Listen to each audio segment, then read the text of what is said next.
What's up, baseball fans? Welcome back to Talking Mets with Rob.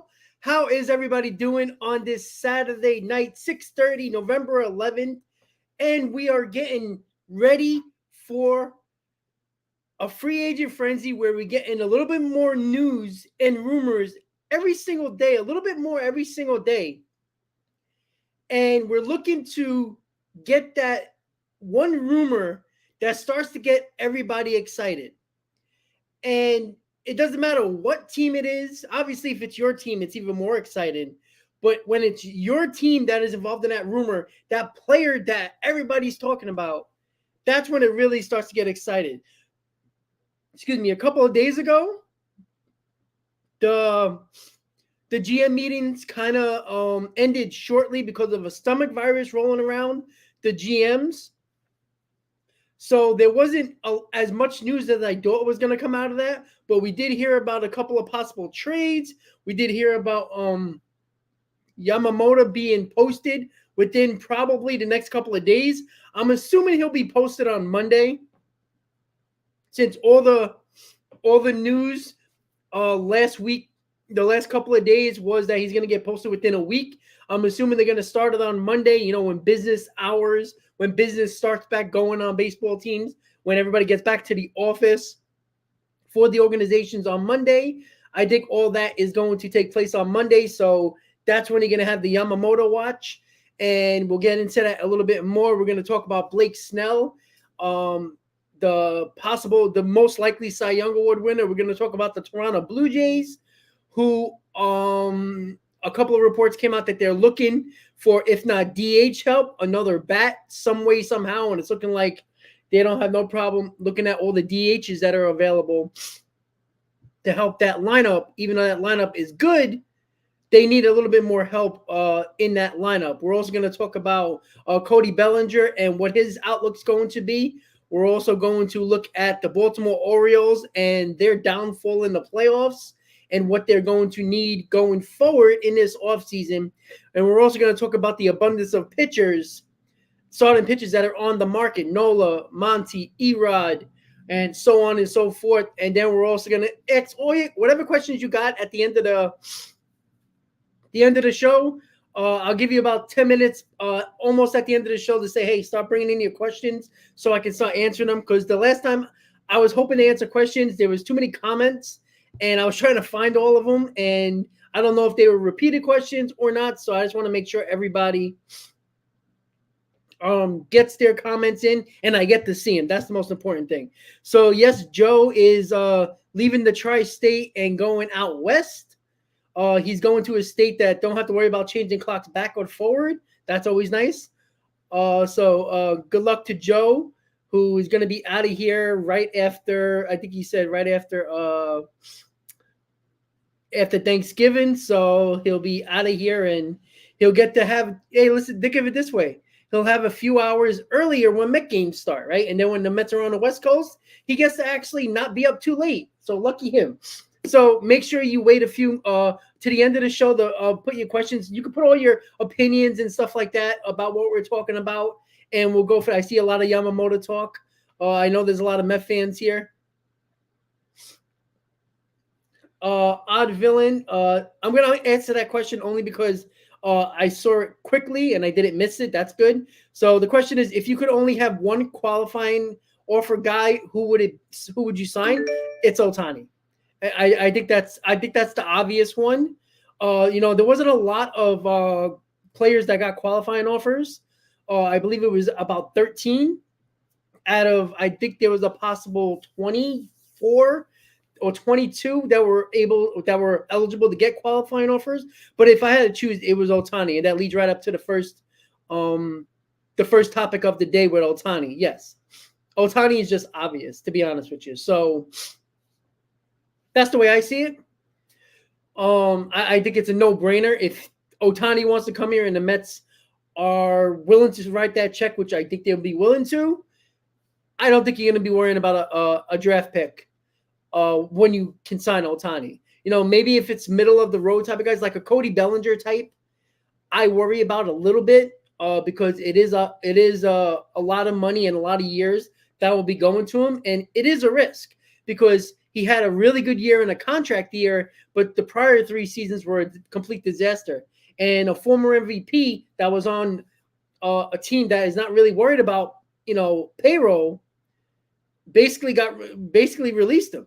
So, a guy like that. So I would say I would have to usually pick one of the best free agents on the market. I think you just have to be worried about that. So I don't think they would be worried about that going forward. All right, so let's go right into the Ohtani news. And don't forget, guys, to please hit on that like button. And if you're a new subscriber of the channel, please say what's up in the chat.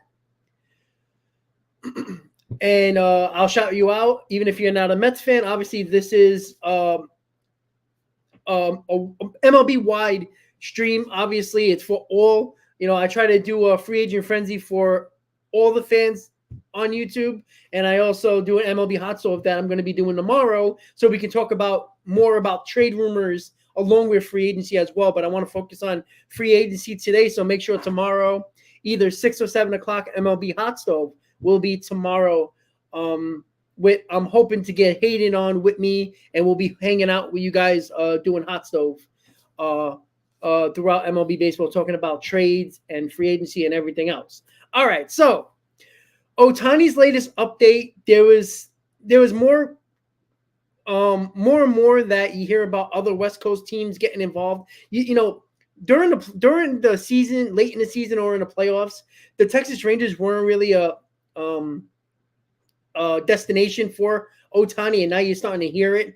You're starting to hear a little bit more about the San Francisco Giants, even the Seattle Mariners, who are saying that they want to look for a bat as well. They're another team that's going to be looking for a bat to help out J-Rod in Seattle.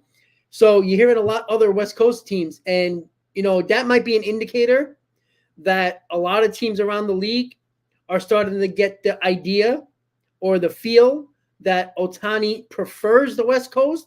And again, I don't think this is I don't think it's a 100% guarantee. I hardly doubt that. I already said this. I'm gonna take it to the end of time. I think Ohtani is gonna take the most money, no matter where that is. And it's got to be on a team that has aspirations of being a good team. The Dodgers were a really good team, but they also choked in the first round, right? Like besides Ohtani, you got Betts as well, but they're an older team, right?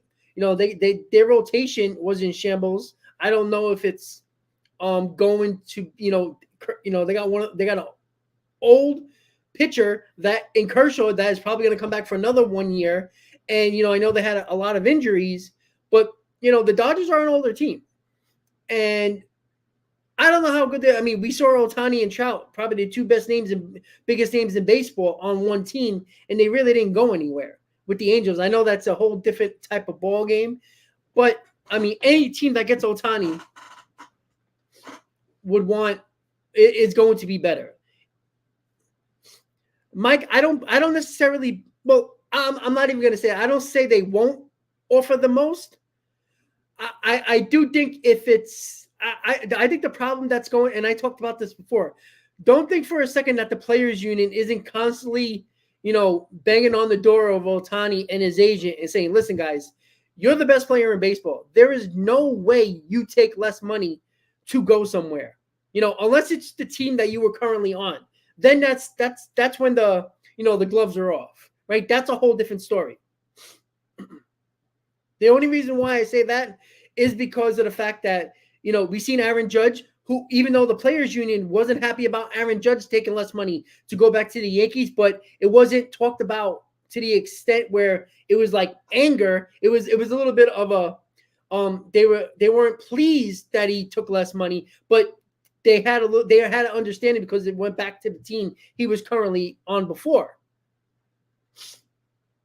So in this case, if he's not going to go back to the Angels, he's going to take the most money. And there's two teams that are probably going to be the highest bidder. It's going to be the Dodgers and the Mets, right? If the Mets are really serious about trying to get Ohtani, they have to be the highest bidder. They have to be the highest bidder. And I just think that's a fact. I think that anybody that's come up a little bit short, he's not going to go there. We know about the Ichiro with Seattle. We know about the Giants and the big Asian population there that is extremely important. There's a huge Asian population in New York, right? But again, we know Ohtani's preference is the West Coast. That's why you hear more and more teams, and that should be that's a light bulb going off saying, yeah, a lot of people are hearing that he prefers the West Coast. But again, there's a lot of players that prefer parts of the area. If they get more money from a team that's the opposite coast, they're going there. Yeah, Mike, I don't believe the Mets are building within. I think that's fool's gold. I don't believe that one bit, to be honest with you. I don't think because Ohtani's not really, you try to sign Ohtani, if they really want, I think the Mets are going to make two big signings, too big, and is that going to be Ohtani, Yamamoto, or is that going to be say, Jordan Montgomery, Blake Snell, because those pitchers are considered top of the line starters, right? I do think they're going to make two big signings. And again, the easiest way to get better if you want to save your prospects and not make trades, you can't miss out on these free agents. You just can't. You can't.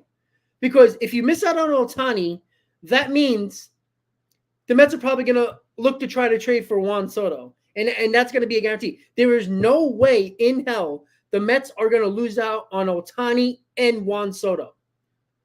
They can't lose out on both because you can't be missing the bag and just sign Pete Alonso and make everybody feel better.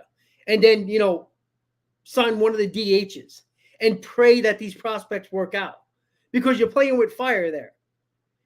Because if you have a bad season, everybody's going to go back to, well, you know what? You should have went after Ohtani. You should have went after Juan Soto. The two best, the two best players that could be. Obviously Ohtani's on the market, and we all believe, all the reports are the Padres are trading Juan Soto. If you don't get either one of them, that is a disaster. And again, it might mean that it's not the worst case scenario, right? The Mets can find a way to build a better team overall without spending $500 million or trading for Soto and then signing into a $450 million deal. Mike, I see it this way. Why not? Because here's the point. The fact of the matter is, it's going to be very hard for the Mets to get a bat anywhere else. Like, I just did a video. If you haven't seen it, I did the top 5 DH targets for the Mets. Listen up. Does any of them excite you? Like, yeah, they have a couple, power, they bring some home runs to the table, but the Mets hit more home runs than they did in 2022, and they were a complete disaster this year. So, Juan Soto brings a lot more than just power. Ohtani brings a lot more than just power. It's the presence that they both bring in the lineup that helps the overall lineup as well. Teoscar Hernandez is not going to, is a nice player, or JD Martinez is a nice player. I don't think overall they're going to completely help this lineup as a whole. It might make it a little bit better, but there's no doubt that Soto and Ohtani makes it even better. And you got to remember too, this year, and I just talked about, the Dodgers are going to have issues with pitching, right? Are the Dodgers that are saving all this money for Ohtani just going to get Ohtani and say, all right, let's run it back and pray that their pitchers stay healthy? Or they're going to go after pitchers as well? The Dodgers are in the same boat as the Mets. The Dodgers don't have that much pitching either. And yeah, Ohtani's going to be a great addition to that lineup, but they need pitching. So are they, let me ask you, Mike, are they going to get Ohtani and say another top line starter? Yeah, explosive. I understand that, but it's Martino who hates the Mets and is in the closet Yankees fan. Like, let's be honest about that. Because in the same article about 6 hours prior to he said about the Yankees, he never said the Yankees are the favorite. What he said was that the Mets are all over Yamamoto, but it's going to be hard for the Mets to beat out the Yankees. That's what he said. It's not really saying they're the favorite, but it is Andy Martino, who never says anything good about the Mets and always have positive things to say about the Yankees. That's Andy Martino, and he's a Mets beat reporter. Go figure, right? Explosive, 100%. 100%. And again, explosive, I think it's a failure if they don't get Yamamoto or Ohtani. But that doesn't mean they still can have a solid offseason and help this team, right? Obviously, Yamamoto and Ohtani will probably help this team more than probably any other. But if you don't get Yamamoto, you might be going after the, two other free agents. Say if the Mets end up getting Jordan Montgomery and Aaron Nola, right? And then they trade for Corbin Burns, right? There's your rotation right there. They can go that route, and you didn't even spend $500 million on that aspect. Yeah, JC, building a farm takes time, not stupid money, obviously. But that stupid money you're talking about helped build the Mets farm system, and now the Mets have options. That's the other thing too. Here's the problem. We're so focused on, let's build the farm system, The Texas Rangers won the World Series. Why? It wasn't because of their farm system. It was because the money they spent, and they spent it wisely. That's the difference. All right, another top 10 payroll team won the World Series. Go figure, right? You know why? Because that's what usually happens 9 out of 10 times, right? I'm so sick and tired, right? The Orioles, all they did was build from the farm system. How did they look? They had a great regular season. They did basically what the Mets did. They played in one playoff series. And they have all this farm system. You know what they were lacking? A big money pitcher. That's what they were missing. And that's why they failed in the postseason, right? The Arizona Diamondbacks, right? Yeah, Corbin Carroll was excellent. But let's not act like a couple of these veterans that a Tommy Pham, who was crucial to their playoff run, right? The Arizona Diamondbacks, they got absolutely embarrassed in the World Series, because they didn't have that big money guy to go to everybody can turn and say, hey, we need you here. You need you just to put us on our shoulder. It's just that simple, right? Too many teams don't have that. Right? And I see it a lot of different ways, right? Is spending money the only way? Is just spending money the smart way? Probably not. You need a couple of guys trickled in, prospect wise. But if the Mets use Mauricio and Alvarez as their two prospects that they trust going into this lineup, that's great. That's great. But that is two top 5 prospects in your farm system as a part of your farm system that are helping your team, right? Didn't we try this experiment last year? How did that work out? You won 75 games with the kids playing a lot, right? And that doesn't mean that they're not going to be good, right? Mauricio and Alvarez, I think, are going to be a part of this team, right? Wherever they're going to play. If Mauricio's going to play third base, or you're going to put him at second, put Mauricio at second, move McNeil to the outfield, what you can do, I'm fine with that. But is that enough? Because you rely on too many guys in your farm system, and it doesn't work out, you have no alternative if you don't do what you have to do in the offseason.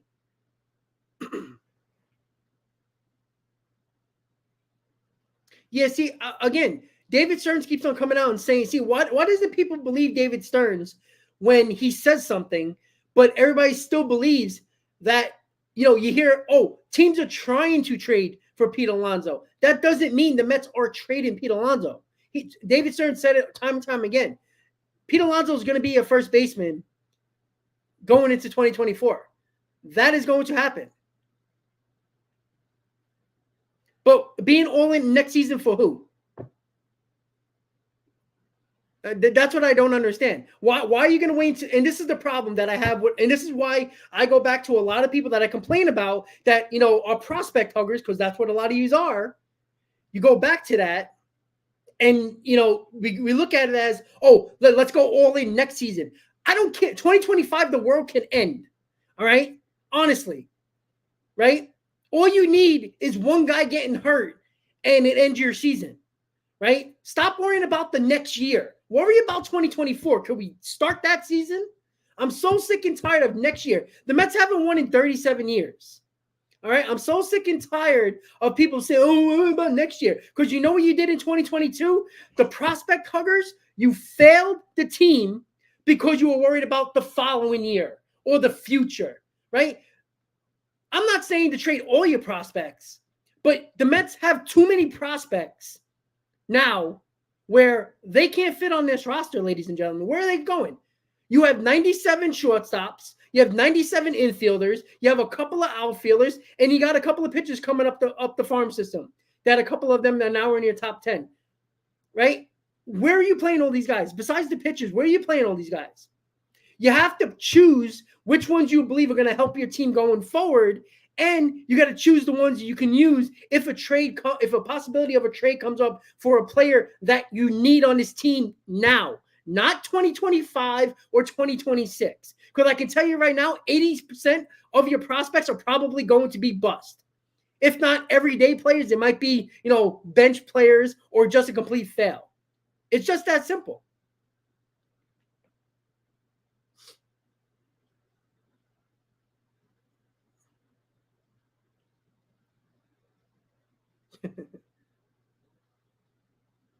Yeah, Bryce, I get that the Yamamoto is number one priority for the Yanks, but I mean, was Carlos Rose? I'm still confused because is pitching really the number one problem for the Yankees?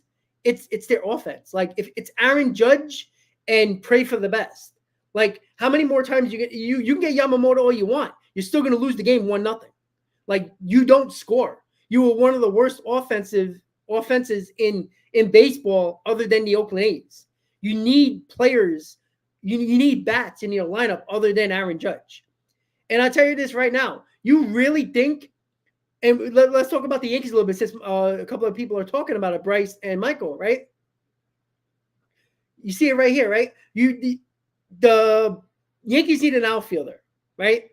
There's two out. There's one in Bellinger and Juan Soto is a trade, right? You really think if the Yankees go after Yamamoto and say get him, you really think they're going to spend another $150 to $180 million on Cody Bellinger or trade for Juan Soto knowing they have to give him a $400+ million deal?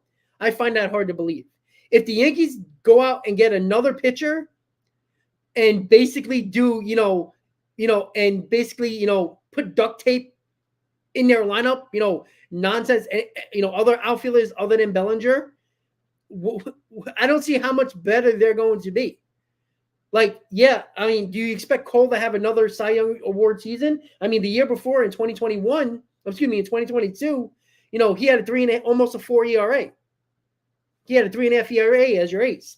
He had a great year this year, but is he going to replicate that? If he doesn't replicate that, yeah, Yamamoto can come in and help that, and Rodon can have a bounce back season. You don't know about Hector Montas. Michael King looks like a find as a starter, moving him from the bullpen. But guess what? How many innings is he going to pitch? Right? He's a guy that couldn't pitch back-to-back days, and I'd be shocked if he pitches more than 130 innings because the Yankees are going to watch his innings. So you got to be careful with that. So I think the Yankees should be worrying about bats because the pitching is not the problem. The Yankees had one of the better bullpens in baseball and had one of the best pitchers in baseball. And their biggest problem was scoring runs, especially when Aaron Judge wasn't in the lineup. I think that's a problem for the Yankees. So Yamamoto could be your number one target. If the Yankees get him, how much better are you? Because you're not scoring runs. And I think too many people are focused. And I think this was the Mets' problem over the last couple of years, right? They went hard after pitching, and more often than not, yeah, the pitching looks beautiful on paper, but then injuries happen. Maybe these guys don't pitch as good as they were expecting. And now you got to have the lineup that you didn't do nothing with or didn't do enough with to pick up the slack, and they don't. And I think that's the problem where the Yankees are right now. All right, let's see. All right, so there was a report the other day, and let me just go through the topics really quick. the Blake Snell could be looking at a Steven Strasburg type of contract, which I think is freaking insane. Anybody gives that deal to Blake Snell, you better pray to any god you pray to. Pray a lot if you're a fan of that team, because I don't trust Blake Snell as far as I can throw. The guy never goes past 6 innings. And that means you're going to have a good bullpen on top of that to hopefully win that ball game. He's a dominating pitcher for 5 innings mostly, and occasionally 6 innings. But he's also been injury prone in his career. And this year, go figure, his contract year, he stayed healthy and is going to win the Cy Young. Now, if somebody gives him a 7-year, $245 million deal or around that Strasburg type of deal, good luck, because I'm not doing that. I can spend my only wealth. That $250 million, I can get, Montgomery and Nola for that, or Montgomery and probably Aronola like that. You know what I'm saying? Or I would go after Yamamoto and Nola or something like that for about that money. So I wouldn't necessarily do that for Blake Snell. The Blue Jays are looking for a bat. They're going to be looking at that heavy free agent DH market. The Blue Jays continue, to get a lot of hype in the offseason leading into the season. There's a ton of people that were picking the Toronto Blue Jays to win the AL East this year, and they pitched well.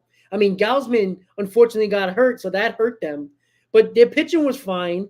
Their offense was not as good as everybody expected, and I think they need that bat, similar to many other teams, but like a team like the Mets, who need that extra bat. Because when you have a 46 home run guy in Alonso, a 30 home run guy in Lindor, and you look at the record, and the Mets won 75 games. Obviously, those two guys weren't necessarily the problem. It was everybody else around them. When they needed that extra help, there was nobody there to help them.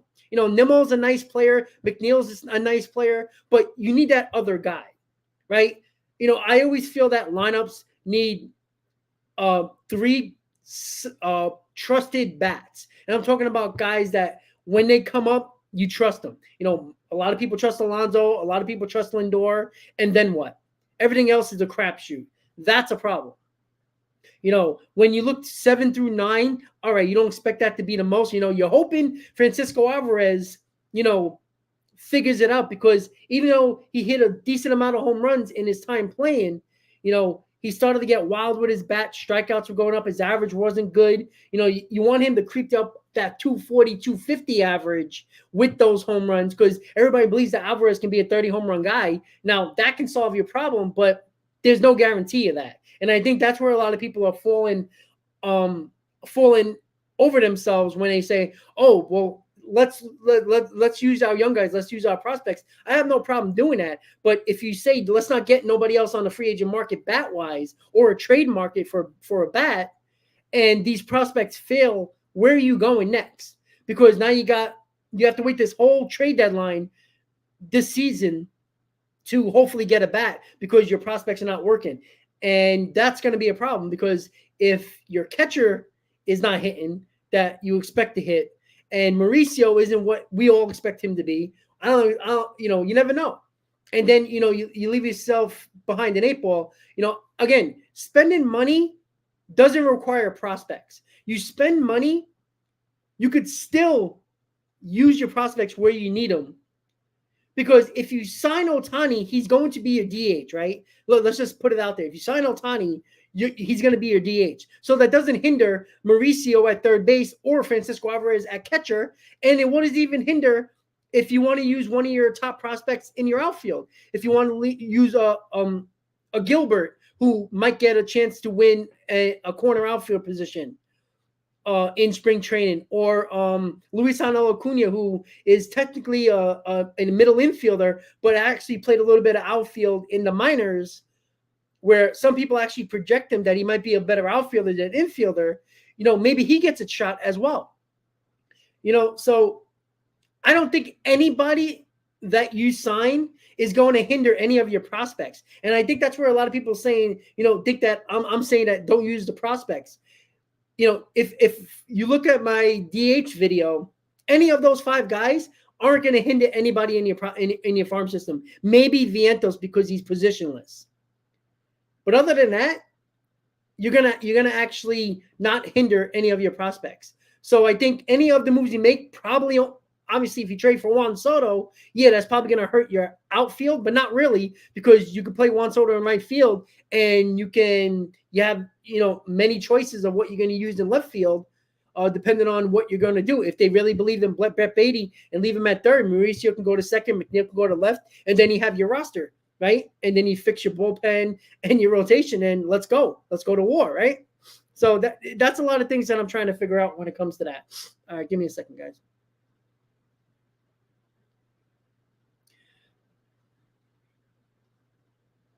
Exactly, JC, and that's 100% correct. What happened was it's not like the Mets. Look, the Mets didn't develop prospects much in the Wilpon era. Like, let's be honest, it was David Wright and Jose Reyes. But what they didn't do is that when like the 2013 to like 2018 era, when all, the Harveys, the DeGroms, the Matts, the Syndergaards all came up. I know Syndergaard was a trade, but he came up. He was in the minor league system and then came up, right? All those guys, they never, as dominated as they were, what did they do in 2016 in that offseason? They re-signed Cespedes and did nothing else. That's a problem. And that's the reason why I'm saying that the reason why the Mets are in a good position here is that the reason why the Mets spent money over the last two seasons and spent a ton of money because of the Cohen deep pockets was because their farm system was garbage. They were like 15th or 16th in Major League Baseball. And now they're easily top 10, could easily be considered top 7. Right? The problem was they had nobody to go to in their farm system, specifically pitching, but really position player wise, a lot of them weren't ready yet. They had to spend that money. The difference is you can pinpoint where the money you want to go. If you want to use the free agency to go hard after pitching, most of these pitchers are 30, 29, 30, 31 years old. And in Yamamoto's case, 25. So these guys aren't 36, 37, 38 years old. So no matter what the Mets spend on the rotation, it's going to be a guy that's around, in their low 30s, and one in Yamamoto that'd be 25. So you're not really worried about that aspect. But again, I see it as this. The pitching was a problem this year, but the bigger reason why, look, on June 1st, the Mets were in a wild card spot. The end of June, the Mets were out of a wild card spot and had one of the worst records in Major League Baseball in June. And if you look, it was mostly their offense because their pitching was actually doing well in June, right? Verlander started to get it together. Kodai Senga started to figure it out. Even Max Scherzer had a couple of quality starts in June. The pitching was pitching to around the 3.5 ERA when the first 2 months it was pitching to almost a 5 ERA. So, and the bats were actually doing decent April and most of May. And in June, they were basically nowhere to be found. So I truly think that, yeah, you can work on the pitching all you want. And I don't think you need, a top 5 rotation to win a World Series because let's be honest, was the Rangers a top 5 rotation? I mean, half of the rotation was injured. Eovaldi was good. Montgomery was good. They weren't even part of that team. Scherzer is going to be, was not very good.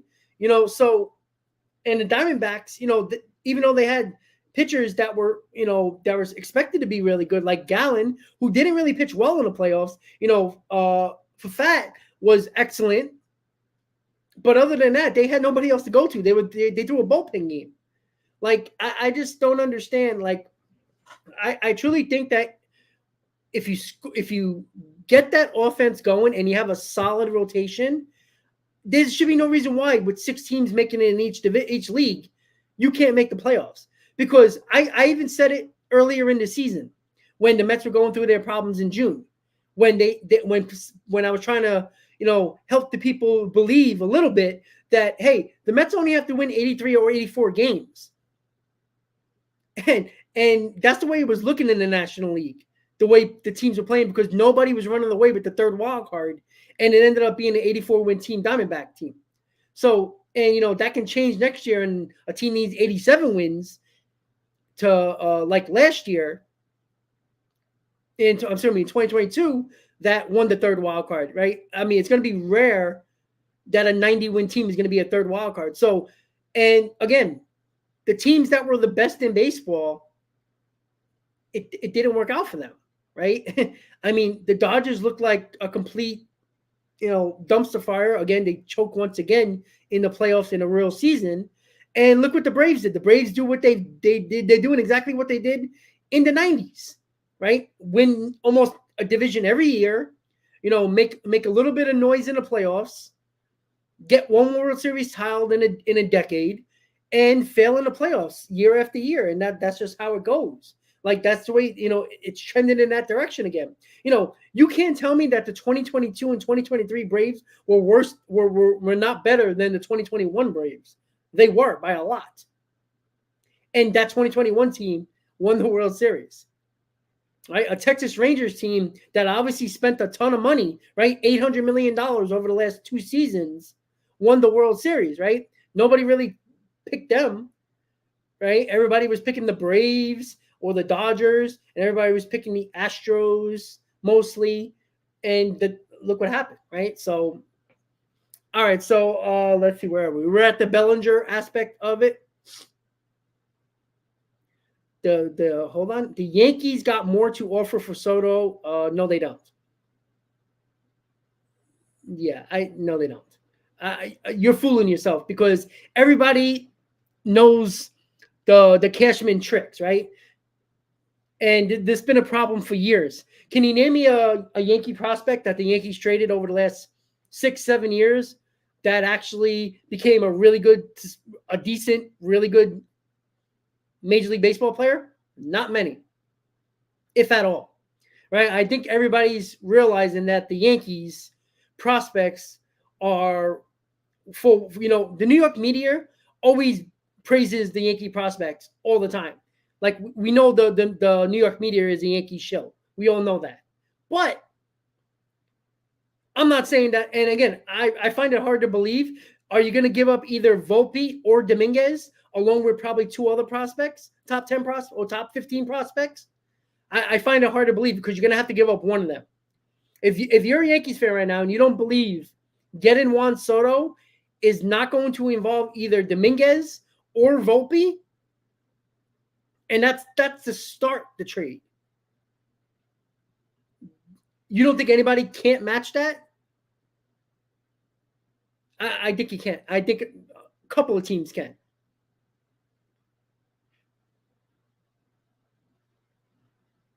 Well, yeah, but I agree, bro.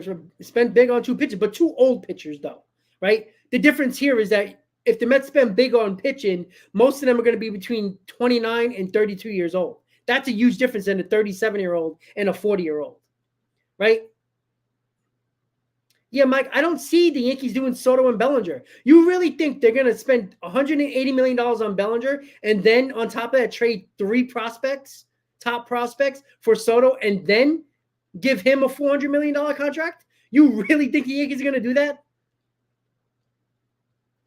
When they've been passing up on big free agents that could have helped their lineup over the last couple of years, they're not spending that much money. That's going to put them over the luxury tax. And we know Hal Sternberger is not doing that. All right, it's going to put them over that 3rd luxury tax. And Hal Sternberger has been very hesitant to do that. Now, could you get one of them? Sure. But to get 2 of them, I don't think that's going to happen. And again, if they do get Yamamoto, I find it hard to believe they're going to go after either Soto or Bellinger, because they got to spend extra money. Yamamoto's going to cost $200 million. If you get an 8-year deal out of that, do the math. What is that? $25 million, $26, $27 million. They have some money coming off the payroll, but not that much. And if they add a couple of more, I don't know, guys. I find that hard to believe.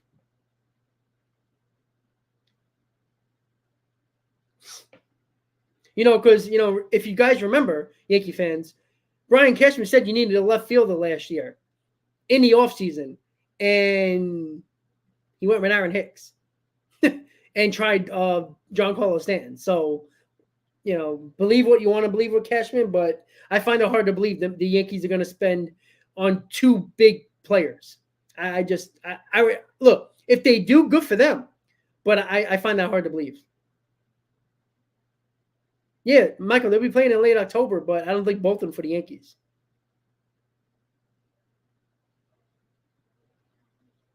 All right. Explosive. You know what I thought that too about Ohtani, and we'll get into the topics in a little bit. The last couple of topics. I do believe he's going to drag it out a little bit, but I think it's going to happen, if not during the winter meetings, right after the winter meetings, in my opinion. I don't think he's going to wait that long, because we all know how it usually happens. The big-time free agent, once they sign, then it's a trickle-down effect for the other the players that are a tier lower start signing. I don't think Ohtani's going to wait that long, because every other team is going to be waiting where Ohtani's going to sign so they can start making their moves. It happens all the time. The big ticket free agent, either pitcher or position player, once they sign, then it's a trickle-down effect. It's usually not the lower free agent sign and then the big free agent signs. The only time that happened is when Bryce Harper and Manny Machado were free agents, and that was only because the owners were trying to basically collude amongst each other to try to not give big contracts to players, and that kind of backfired after a year or so. So that's where I do think Ohtani's going to sign probably over the next month or so, probably during the winter meetings. I think that's the perfect scenario. All eyes are on Major League Baseball at the winter meetings, and I think that's when they're going to do it.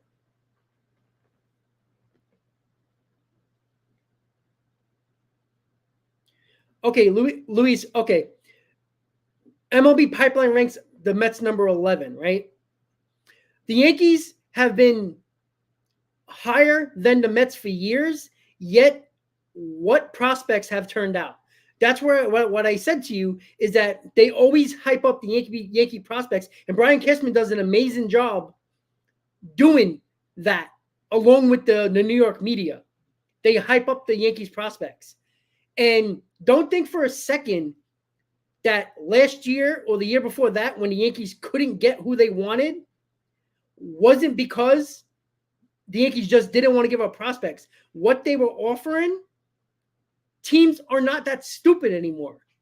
You have to understand that, right? People know the history of the Yankees trading their prospects away.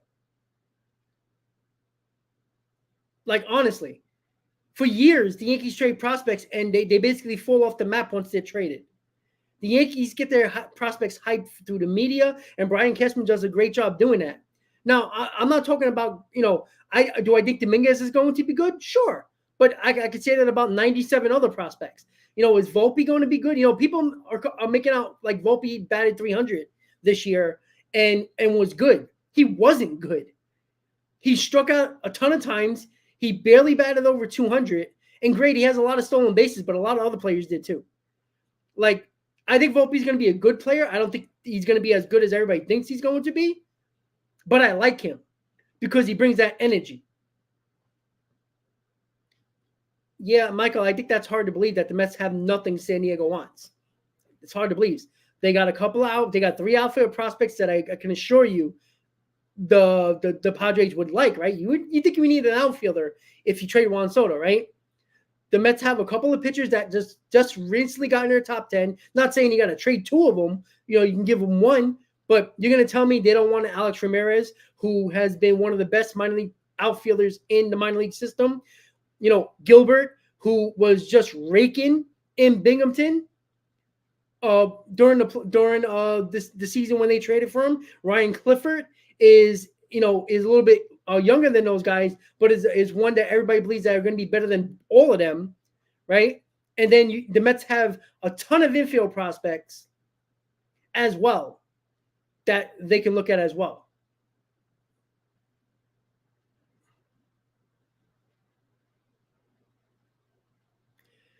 Ernie, I like that question, by the way. What you prefer for the Mets to trade for Soto and sign Yamamoto, or sign Ohtani and sign Yamamoto? I don't think they're going to sign Ohtani and Yamamoto. If they do, that's insane. Like, I mean, as much as I'd love that, I don't think that's going to happen. I do think it's more likely that they would trade for Soto and sign Yamamoto than sign Ohtani and Yamamoto, because that's like $700 million right there. So I don't think that's going to happen. But I could see Soto and Yamamoto more likely. Again, I think that's rough either way. But if I had to choose one, I think trading for Soto and signing Yamamoto, because automatically Soto instantly helps your lineup. I mean, Lindor, Alonso, Soto, that's fun. That's a nice lineup right there. And that's not even including McNeil and Nimmo and Francisco Alvarez and possibly Mauricio. I mean, that's a pretty good lineup. And then obviously Yamamoto is going to be your ace along with Senga. And then you still got to do a little bit more work in the rotation and the bullpen. All right, let's see what else we got here. So the Orioles are looking for, I think their number one priority is going to be pitching.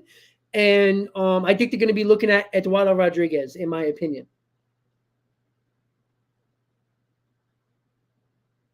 Yeah, who didn't have a Garrett Cole?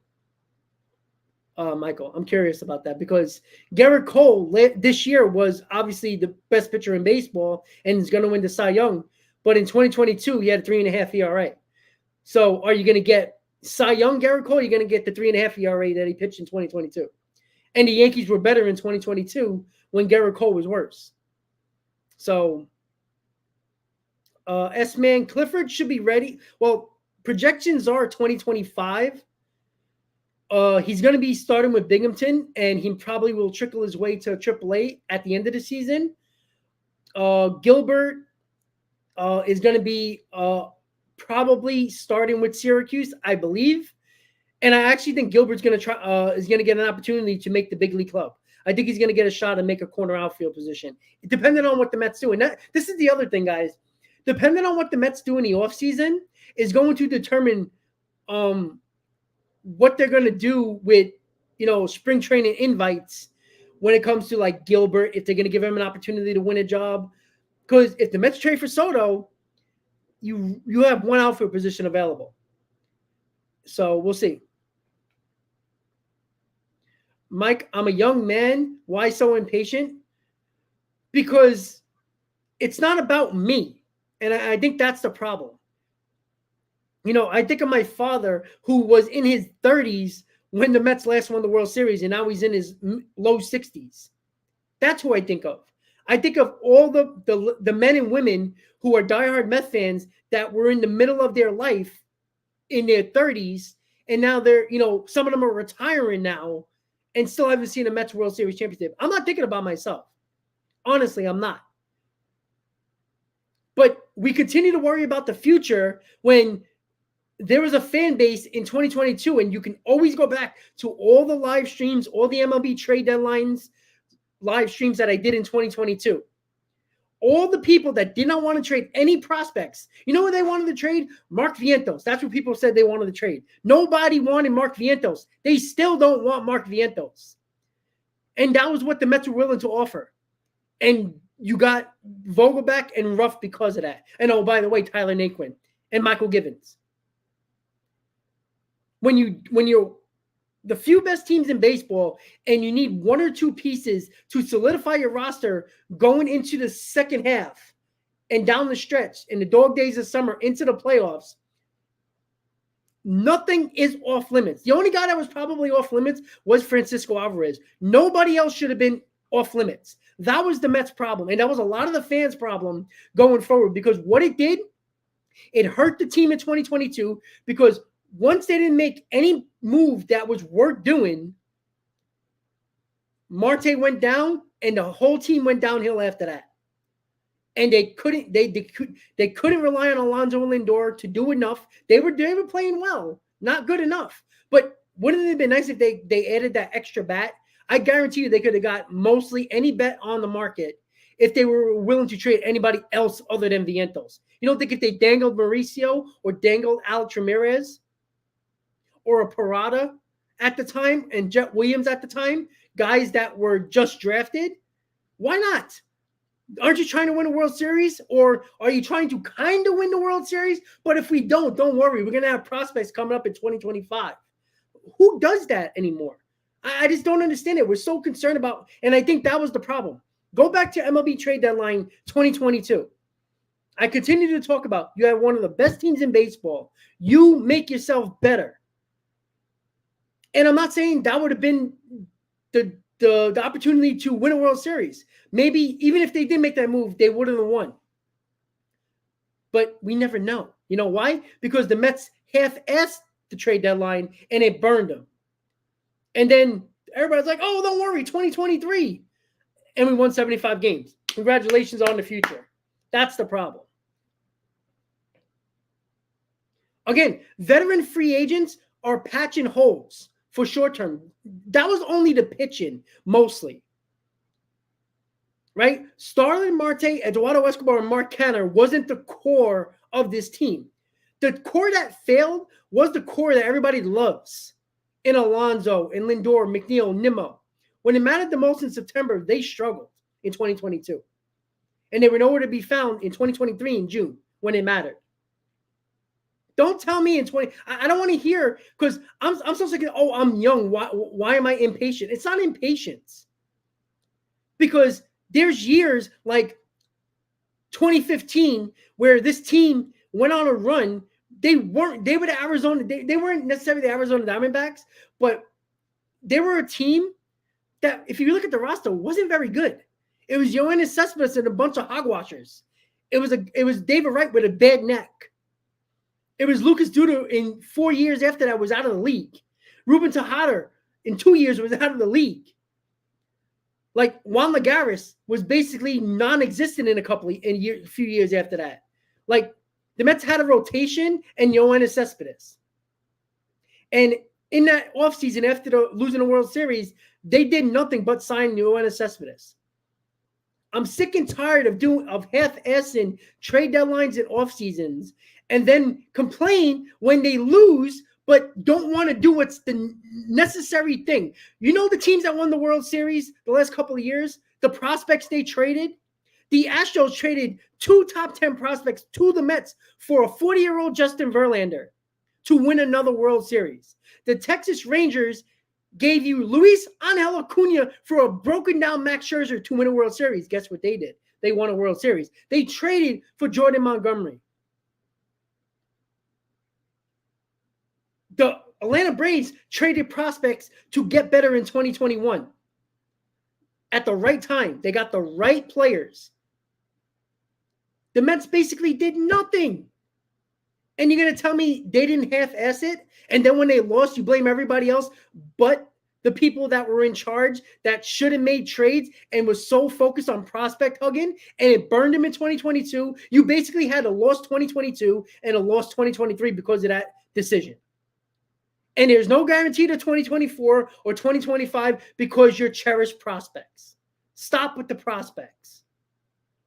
I'll take a guy that I know is good over a prospect that I don't know is going to be good every single time. I'm not saying you can't use prospects. The Mets used them. Listen, you think Francisco Alvarez is going to be the guy? Great, play him. But there's a reason why teams spend big money. And again, teams that spend big money usually wins the World Series. Yeah, they trickle in a couple of prospects here and there, but not most prospects. And then, buy one big player. It usually does not happen. It's rare. Trevor Bauer, I know teams are looking on him. I think what Trevor Bauer did to the Mets to go to the Dodgers, I think Coleman's already done with him. I don't trust Bauer. He's a ticking time bomb. And again, I know he was innocent, proven, I guess, mostly. But still, he's a ticking time bomb. He's always on it. I feel like his attitude is just not going to work. He's probably going to sign with a bad team, to be honest with you. All right. Courtney sees the build Seattle Giants for Ohtani. Yankees are the big nobody, generates more. They can spend crazy if they get annoyed. Michael, yeah, they should have been annoyed 4 years ago. And they didn't spend, right? They didn't win a World Series when Harper and Machado was there, and Harper was the no-brainer. They didn't do that. There was a trade available for Juan Soto they could have made when he was still on Washington. That didn't happen. And again, they could have spent money the last couple of years.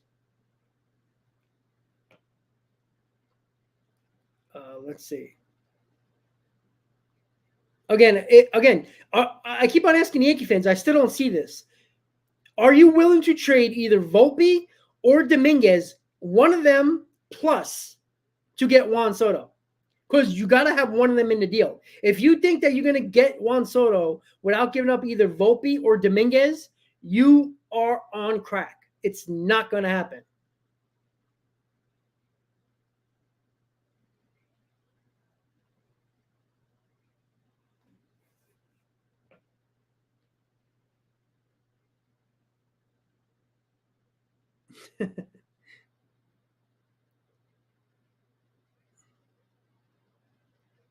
All right, hold on.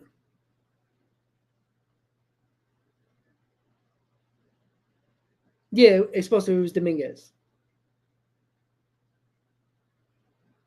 Yeah. Well, explosive. The Marlins didn't get anything for Stanton.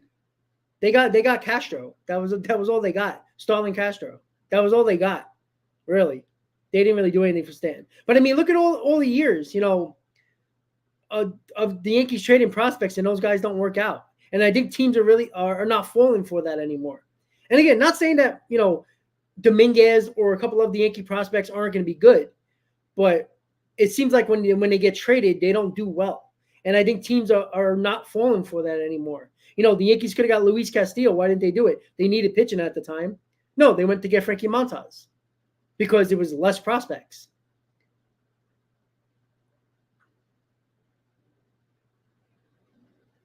I don't think Garrett Cole is going to opt out, to be honest with you. Because it's going to be very hard for Cole to have another season like he did.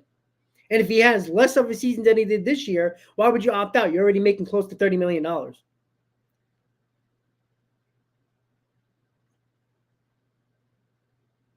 Let's see. I'm trying to check the comments, guys. Give me a second. I'm trying to catch up.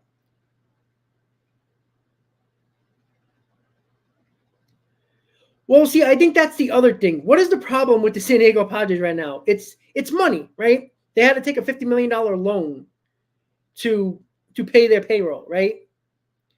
What if the Mets say, because I don't think the Yankees are going to say, hey, we'll take on some money if we'll give you less prospects, but we'll take on another player to take their contract and give us Juan Soto.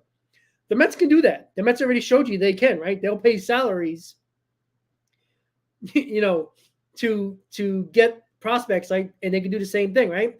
Would the Mets take one of those guys? Absolutely. To help their rotation, say, hey, we'll take Darvish's contract.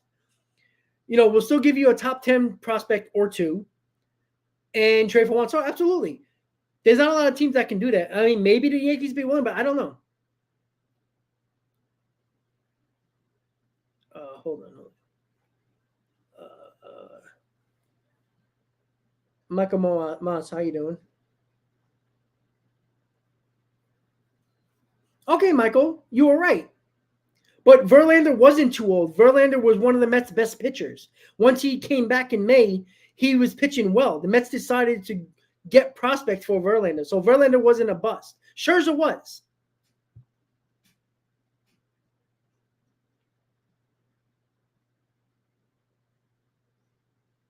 Well, S-Man, that's the other thing. The Mets had everything going for them.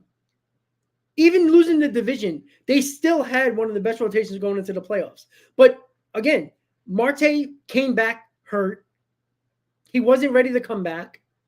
And Marte was the spark plug of that lineup. It was the table setter. That's what he was.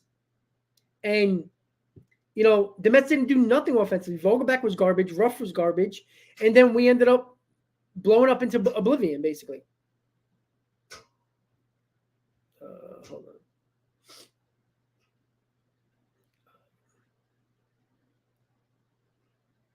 So I've seen a couple of comments about, would you take Musgrove or Darvish to help the Padres payroll to trade for Juan Soto if you're the Mets? Yeah, absolutely. I don't see why they wouldn't do that. Musgrove and Darvish would obviously help the rotation, and that's less money you would have to spend on the free agent market, to add a pitcher to your rotation. So I would do that, yeah. Michael, are you serious about the Lindor contract? He's been one of the best shortstops in baseball. That contract's fine. I mean, how's that Aaron Judge contract working out? He missed 2 months. I mean, that's a stupid comment. Lindor has been one of the best shortstops in baseball. 30 home runs 2 seasons in a row, 98 to 100 RBIs the last 2 seasons. Both years hit around his career average. Yeah, I think he's been fine. I think the Yankees would have loved Lindor. I mean, come on. Like, could you stop? That's silly.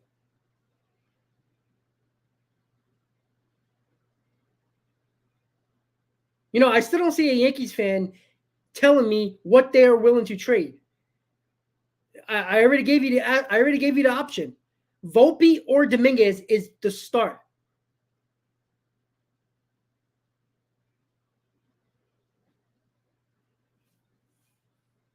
Easy, I agree, because that Bally Sports thing is a big problem. Yeah, the Minnesota also, and yeah, they're probably going to lose Sonny Gray in the process, and that was their best pitcher. All right, so let's finish up the topics before we call it a day. Nola, Montgomery, Eduardo Rodriguez. I did a video of where I think these guys are going to go. I do think the Mets are going to sign 2 starting pitchers. Again, you can make a decision on who they're going to be. I do think it's going to be Yamamoto, and I also think it's going to be Montgomery. I think the Mets want a guy at the top of their rotation that's a lefty, and I like Montgomery because he pitched in New York. You know, the Yankees said he couldn't pitch in the playoffs, or at least Brian Cashman said we weren't going to use him in the playoffs, and they traded him for Bader and then released him the following year. But hey, the Yankees needed a center fielder at the time, so it's hard to kill him. But again, Brian Cashman literally said we needed a center fielder, and we didn't see Montgomery pitching in the postseason. Yeah, he was one of the Rangers' best pitchers in the postseason. So,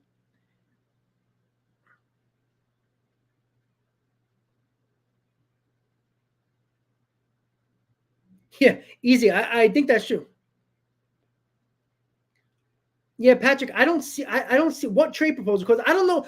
Do you really believe the Yankees are going to give up Dominguez and Wells, or Dominguez and a top line pitcher in their farm system? I don't believe it. I don't believe it. Cashman has been so scared to trade their main top prospect for years. Here's the problem with the Soto situation. I don't think the Yankees are going to trade 2 top 10 prospects and pay Soto $400 million, because the Yankees are not going to trade for Soto unless they almost have a guarantee they're going to sign him. There's 2 things at play here. It's not just trading for Soto because he has 2 years left on his deal. Different story. You're trading for a rental.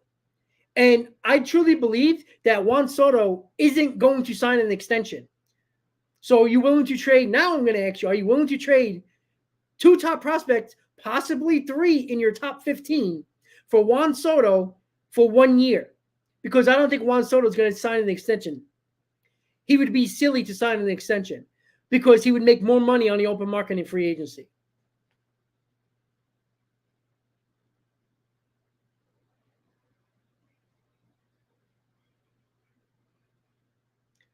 Yeah, Patrick, I don't think, if you don't have Dominguez or Volpe in that trade with at least 2 of those guys you mentioned, it's not happening.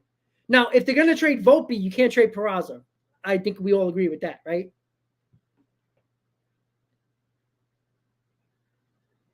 It's going to be Dominguez or Volpe and one of those pitchers you just mentioned.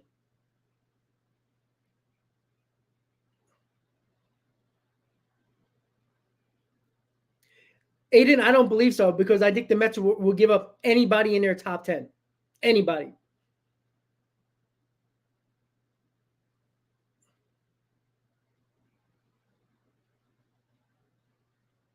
Michael, you might be right about that. But guess what? You don't think Brian Cashman is worried about his rotation? I find it hard to believe Cashman to trade his pitching prospects. If you really believe they're that good, then guess what? Cashman's not trading them.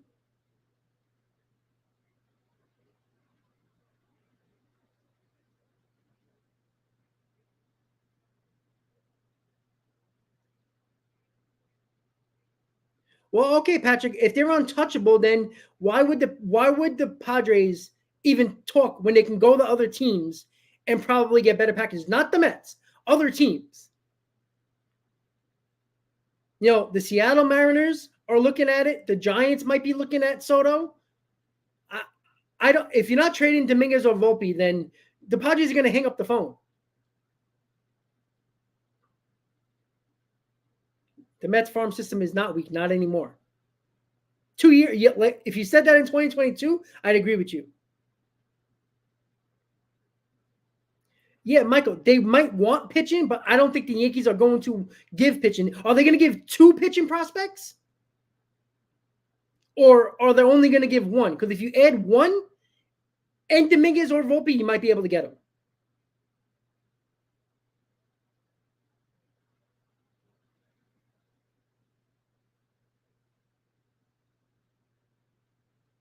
Yeah, Gary Sanchez was projected to be better. Clint Frazier was projected to be better. Luis Severino was supposed to be better than DeGrom. Yeah, I've heard that for many years. Yeah, I know the Yankees have a ton of pitching prospects. They had it for years. And yet they always fail elsewhere when they get traded, interested. Hold on, guys. Hold on. I'm trying to catch up here. Let's see.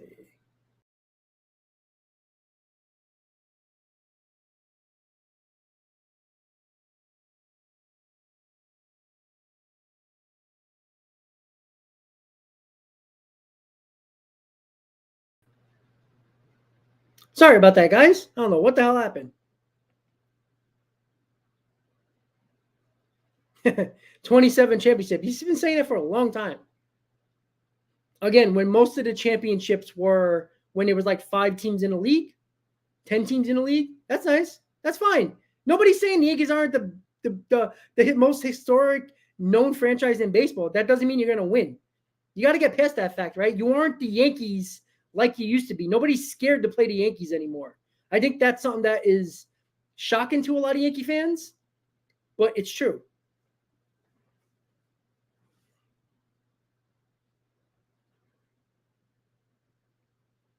No, Demon, see, you're already wrong. We got 2. You see, you can't even get it right. So you just embarrassed yourself in the chat. You don't even know the history of baseball. Luckily, you know the Yankees history. Congratulations.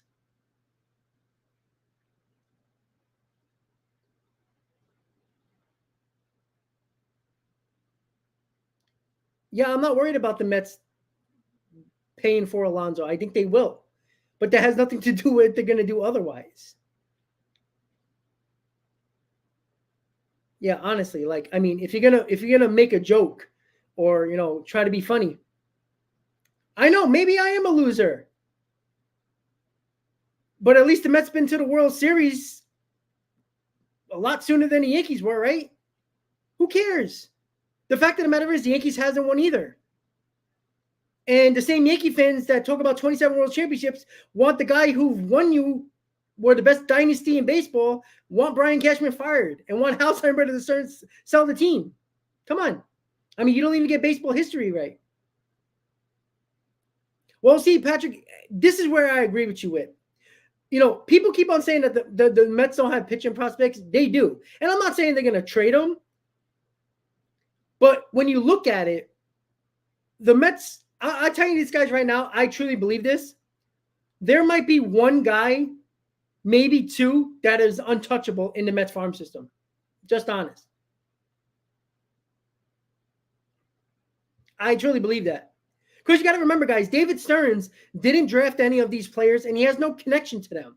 So he might have a whole different philosophy of prospects. And not saying that he don't think a guy like Jet Williams is a good prospect, or a Scott, or a Hamill, or a Vazel, guys like that.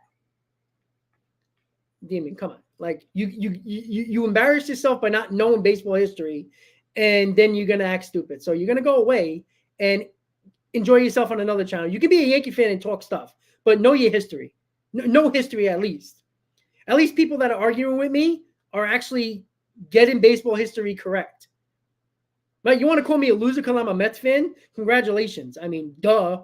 I can agree with you on that. What am I supposed to do? Change teams like some Yankee fans do? No, I won't do that. And Michael, I think you're talking about Yariel Rodriguez, the Cuban pitcher, who's the guy that a lot of teams are going to look at because he's going to cost a lot less than Yamamoto and Imanaga. But he also can be a reliever as well. Cashman might go after Yariel Rodriguez only because of the fact that he has that potential to be a starter. Or he is a starter, but in his last year in Japan, actually was a reliever. No, Daniel, I'm fine. I don't care if they do that. Jung-Ho Lee is another one. He had a Korean player as well. Yes, he was hurt last year, so he might become a little bit cheaper. See, again, listen, I don't care if you call me a loser. I mean, that's fine. I'm a Mets fan. I mean, I'm used to it. Like, I honestly, truly believe, like, you can have an argument with me, but please get your history right about baseball. Don't try to make an argument about my team and be completely wrong about the history. Like, you just look like an idiot. Sorry. You can do that on other channels. I agree. Yes. And I think the Japanese team noticed he's more of a reliever going forward. So that's where I think. Yeah, Jung-Ho Lee is that Korean position player. I think he plays the outfield, if I'm not mistaken. I appreciate that. Yeah, you listen, guys. Look, I do MLB Free Agent Frenzy, not because like if I wanted to just deal with Mets fans, I would just do Mets Hot Stove, right? I do MLB Free Agent Frenzy and MLB Hot Stove on this channel because I respect there's other fans of other teams. And I like to speak to other fans of other teams because there is reasonable fans on every fan base, including Yankee fans. Just I said that, right? I have a ton of coworkers that are diehard Yankee fans. We talk all the time. Yeah, we get on each other every now and then, but shouldn't we? Right? But we have conversations. The best part about sports is disagreements, to agree to disagree sometimes. That's the best part, right? I don't care if you're a Yankees fan, right? If the Yankees beat the Mets, you can go after me all you want. That's the fun part. But don't think for a second I'm not going to go back after you, right? I'm not like other YouTubers, guys. I promise you that. I have no problem having a conversation with you if we disagree, if we're fans of different teams. No problem with that. And I'm gonna tell you this right now, guys. I'm on almost up to 5,000 subscribers. There's at least 2,000 subscribers that are not Mets fans. There's a reason for that. And that's because, yeah, I might troll you guys sometimes, just like you troll me. But guess what? I try to be as fair as possible when it comes to any other teams, right? I don't choose the Mets to win the division when I know the Braves have been the better team in the division. If you win the division year after year after year, I'll be damned to say the Mets are going to win the division and not give the Braves credit. It's just how it goes. Like, I'll play around with you guys and have fun and be silly and troll you guys just like you would troll me. But there is no doubt, right? I kill my team more than any other team. Some don't, and that's okay, right? I had one of my coworkers were so insanely wrong about the Yankees all 2023 that there was Yankee fans, other coworker Yankee fans that were just like, what are you talking about? Like, sometimes you have to be very realistic about your team. Like, I wasn't sitting here in 2018 and telling you the Mets were a good team. Like, I didn't have my YouTube channel yet, but I wasn't. Like, I was not happy with what the Mets did. Right? I honestly killed this Mets franchise in 2022 at the trade deadline. I was pissed off. Go back. If you guys have time and whatever you want to do on the weekend, whatever you got to do, guys, I killed this team. I was not happy. There was a lot of Mets fans that were happy because the Mets didn't trade prospects. I saw it as a failed opportunity to get better when you're one of the best teams in baseball. Very honest. Like, yeah, I'm wrong in my predictions, in my opinion sometimes, which all of us are, but guess what? I'll put it out there because why not? If I believe something, I'm going to tell you guys. I'm not going to lie to you. I have no problem telling you what's on my mind. I think that's obvious, right? So that's the way I see it. Thompson 65. Yeah, Tom, the Braves lineup was a monster, but again, they got embarrassed again in the postseason, right? One of the best. And look, Bravos is here. Me and Bravos go at it all the time during the season, right? We don't agree all the time. We're a fan base that hates each other. But let's be honest. Bravos can tell you, and if he's still here, he'll tell you in the comments. The Braves are looking very similar like the 90s, right? 2022 and 2023 were better than the 2021 Braves. They failed the last two seasons. Actually, I think they embarrassed themselves more this year than they did in 2022 because at least they made the NL. At least they played a little bit better in 2022 than they did in 2023.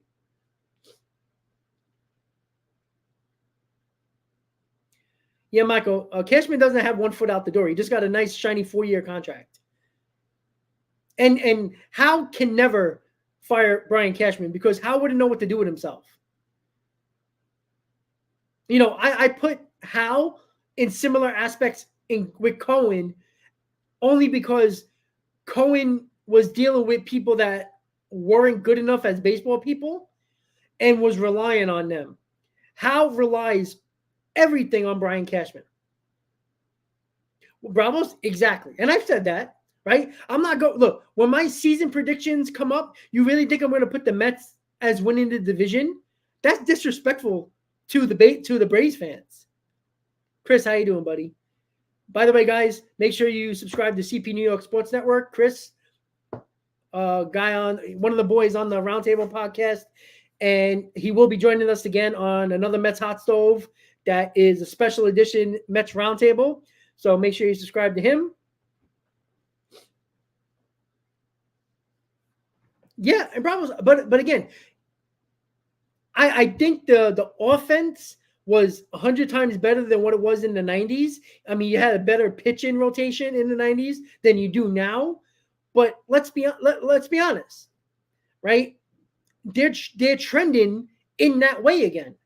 Now, you got time, obviously. Look at all the young players you got. But you know what? You won the World Series without Acuna. The 2 years you did have Acuna, and Acuna might win the MVP, the 2 years you did, the Braves didn't do well. And oh, by the way, Freeman wasn't, and I said this, Swanson and Freeman, I think were your two leaders on your team. And I think that leadership kind of hurts you in the playoffs. That's just me. No problems. I know. But again, I mean, we talked about this with the Yankees, right? Yankees pitched well in the playoffs. Their offense was terrible. This is what I think the Braves' problem is. And I could be wrong, but I think I'm right. You can not back me on this, right? The Braves relied a lot on home runs, like they did in 22 and 23. Once those home runs dried up, and usually they do in the playoffs, you got to find other ways to score. And the Braves' problem was they couldn't score any other way. You know, it's hard. You know, and I think that was the problem that they fell into, right? You know, actually, Matt Olson is probably going to take some MVP votes away from Acuna, but I think one of them are going to win the MVP, right? I mean, you hit all those home runs, but they really didn't. When they didn't start, they stopped hitting those home runs, and the Phillies just dominated. Like, and the Braves pitching wasn't terrible. I mean, it wasn't good, but it wasn't. I mean, I could have found a couple of rotations that were worse. Bravos. That was your problem in 2022. It came back to earth because in 20, you basically had, you know, besides Murphy, you basically had a similar team to 2022 lineup wise, right? 2022, the Braves struck out a ton. They were a home run strikeout team. This year, they stopped a lot of they lowered their strikeouts a lot in the season, and then they turned them back to that pumpkin of 2022. I think we can agree on that part, right? Well, I don't think their approach changed to the season. Yes, I think they turned into what they always were as an individual player. I think they try to hit home runs, And they did that always in 2022. They turned into a complete different team in 2023 in the playoffs. It didn't make no sense, but that's what happens in the playoffs. And that's why I said, again, it was supposed to be the Dodgers, the Braves, the Astros, and the Yankees, right? That was the final four, right? Go, in the season, right? That was the favorites mostly. And then what happened?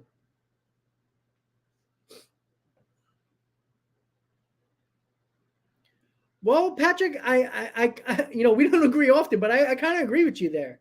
And I do think I think Bravos would probably admit this, right? The Braves do well against a lot of bad pitching throughout the season.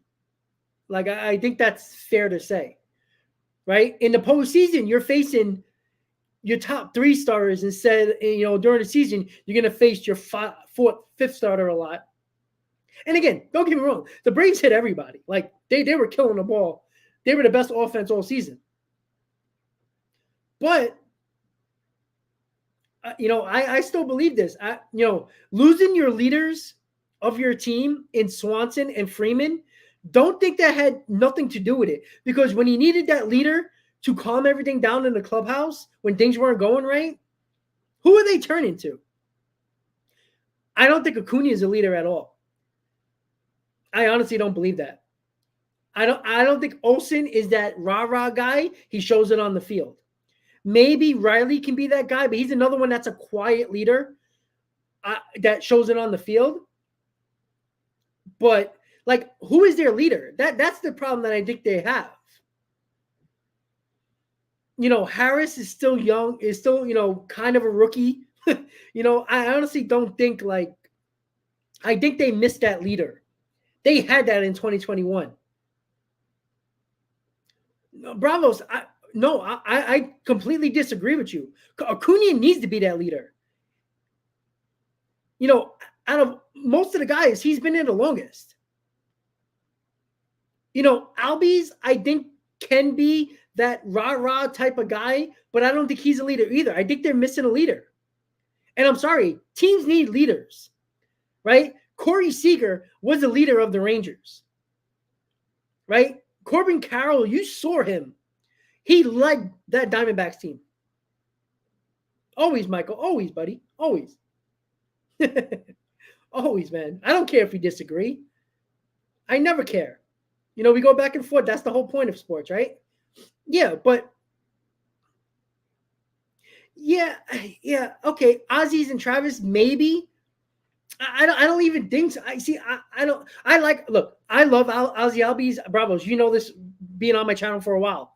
I've always said I love Ozzy Albies. I think he's one of those guys that you could put him on any team, and he's just a fan favorite.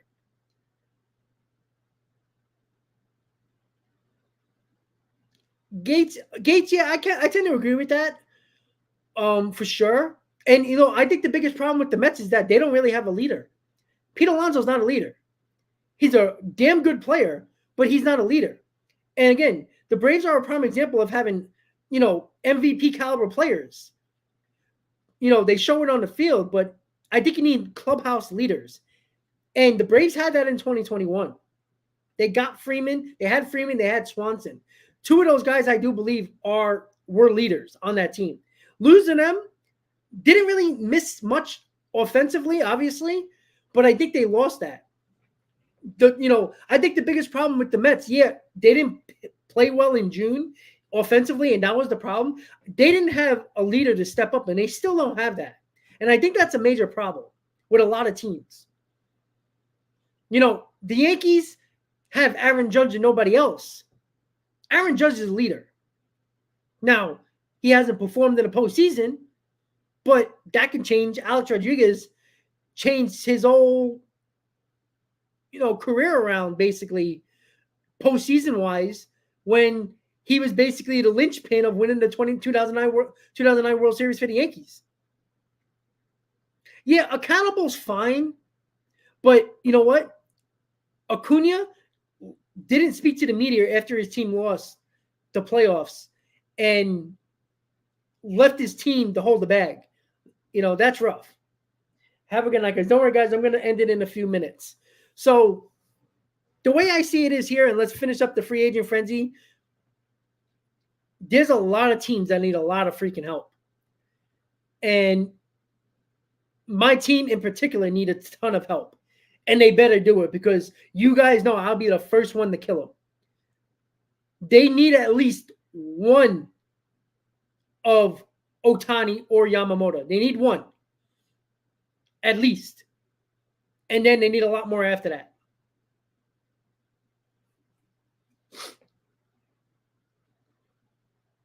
Bravos, I agree with that. Excuse me. So it's going to get interesting. Look for Monday where Yamamoto is going to be posted. And I do think it will be a bidding war. And again, Big Apple bidding war for sure. There is other teams, maybe the Cubs might go after him. There is a couple of other teams that might go after Yamamoto, but it seems like it's going to be the Mets or the Yankees.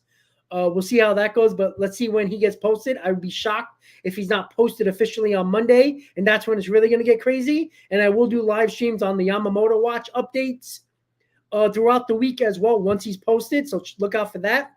Check out my top 5 Mets DH targets video that I did today. Check that out if you want to hang on. After this stream is over, it will take you right to it. So check that out. So once again, guys, MLB Free Agent Frenzy is at a close. Everybody who checked it out today, we were over 100 constantly on the stream today. So I do appreciate you guys. Before you go, if you haven't hit that like button yet, please do. We're going to have 2 MLB Free Agent Frenzies a week. We're going to have 2 MLB Hot Stoves a week. And we're going to have 3 Mets Hot Stoves during the week. Monday, Wednesday, Friday is Mets Hot Stove. Tuesday and Friday is going to be MLB Free Agent Frenzy. Sunday, actually, MLB Hot Stove is going to be once a week. It's going to be on, let's see. Excuse me. Let me fix that. Monday, Wednesday, Friday, Mets Hot Stove. Tuesday and Thursday, MLB Free Agent Frenzy. Saturday and Sunday is going to be MLB Hot Stove. That's where we're going to start starting next week. So make sure you look out for all those streams, live streams, and of course, the videos that I'll be doing over the course of the offseason and any breaking news or important reports specifically for the Mets, I will go live for that as well. So once again, guys, I thank everybody, yes, everybody, for tuning in to MLB Free Agent Frenzy, episode 2 of the offseason. Once again, guys, have a great night. I'll see you next time. Mets Hot Stove tomorrow night. Check it out, guys. Have a great night. Let's go, Mets, guys. Have a great night.